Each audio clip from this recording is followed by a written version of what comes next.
গণধারণা অবস্থান, যেটা এসআইআর যাদের নাম ডিলিট হয়েছে সেটা পাহাড় মোড়ে চলছিল, পূর্বেই ঘোষণা করা হয়েছে। আজ পাহাড় মোড়ে গণ অবস্থান ও ধর্ণা চলবে। এখন আমরা পূর্বের ঘোষণা অনুযায়ী ডিএম ম্যাডামের কাছে যাচ্ছি, ডিএম ম্যাডামকে জানান দিতে যে সেই নামগুলোর কি হবে।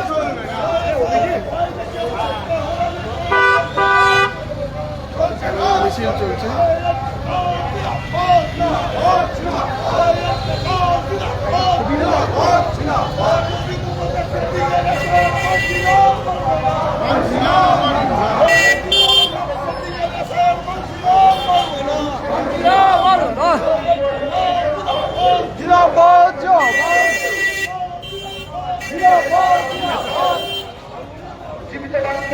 বাতিল করলো কে?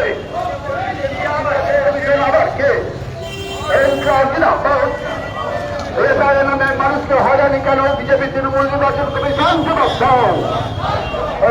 নামে প্রকৃত ভোটারের নাম বাতিল করা যাচ্ছে না, যাবে না। নামে প্রকৃত ভোটারের নাম বাতিল করা চলছে না, চলবে না।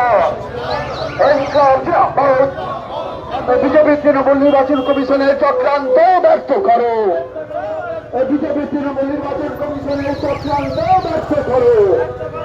প্রকৃত ভোটার একজনকে বাদ রেখে নির্বাচন ঘোষণা করা যাবে না। প্রকৃত ভোটার একজনকে বাদ রেখে নির্বাচন ঘোষণা করা যাবে না।